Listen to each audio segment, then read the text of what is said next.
If you're new here, you've found your new home for everything Boston Bruins. We break down the latest news, rumors, and updates about the Bruins and from around the entire NHL. No fluff, just the stuff that matters to us fans. So, make sure you hit that subscribe button and tap the bell so you don't miss a single update. We're dropping new content all the time to keep you in the loop. Now, let's stop the small talk and get right into the news that is important to you.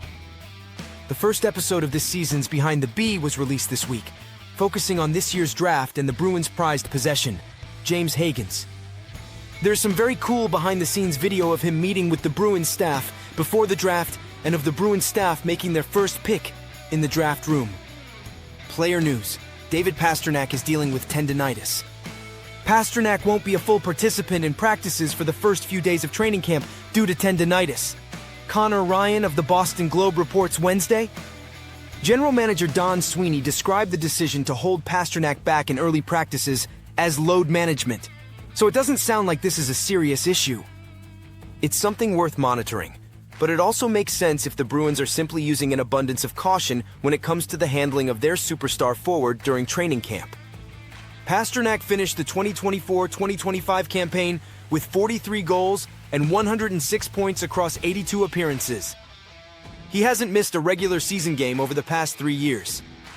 Next, it might be a bit of a stretch to say that the Minten hype train is already gearing up to leave the station, but he is one of the players fans seem most excited to see more of in 2025-2026.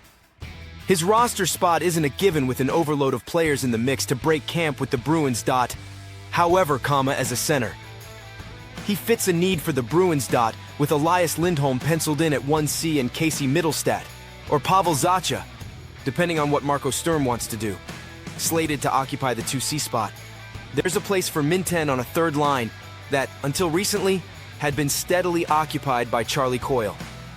Now for some news from around the league. Mackenzie Blackwood is considered week-to-week. Head coach Jared Bednar said Wednesday that Blackwood, lower body, is considered week-to-week. Megan Angley of Guerrilla Sports reports. Although Blackwood's injury is considered to be more serious than a day-to-day concern, Bednar indicated that he expects the netminder to be healthy near the beginning of the regular season. It seems likely that Blackwood will be forced to miss some time during the preseason, which should allow Scott Wedgwood to see additional time in the crease. Robby Fabbri is getting a tryout with Pittsburgh. Fabbri will attend the Penguins training camp after signing a professional tryout agreement before camp opens Thursday.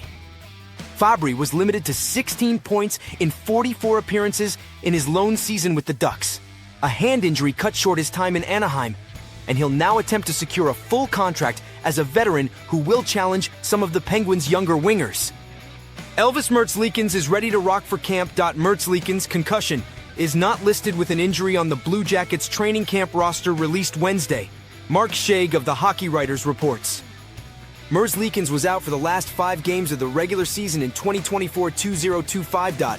He "s healthy after the offseason, and he'll now turn his attention to competing with Jet Greaves for the #1 job during camp. Merzļikins has posted a sub.900 save percentage in 3 straight years, so he'll need to make significant improvements to avoid losing playing time.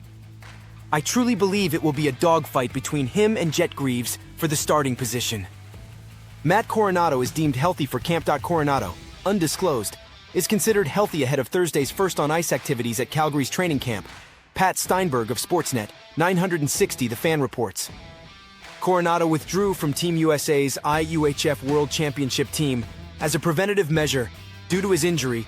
As expected, it didn't disrupt his summer, and the winger will be ready to take on a top 6 role this year.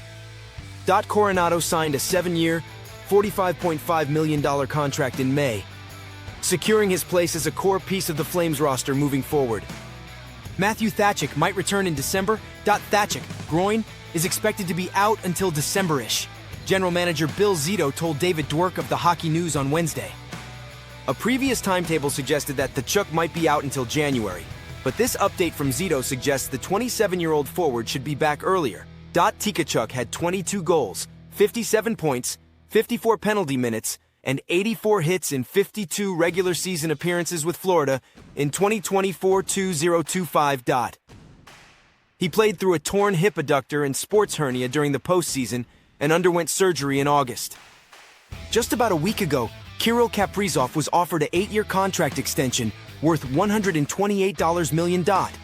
He rejected the offer, which would have made him the highest-paid player in the NHL.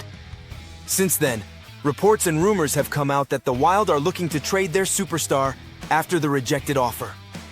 Some suggest the Wild have asked Kaprizov for a list of teams he'd be willing to be traded to. A recent report from The Athletic's Pierre LeBrun says the Wild have not asked for a trade list and do not plan on trading Kaprizov. Wild training camp opens on Thursday. We will hear from Kaprizov and general manager Bill Guerin. Things can change before then, but Thursday we will get more clarity on the situation. So, stay tuned. Thank you for watching, and don't forget to subscribe for more Boston Bruins news and updates from around the league. So remember, stay hungry, Boston fans, and there is trouble brewing.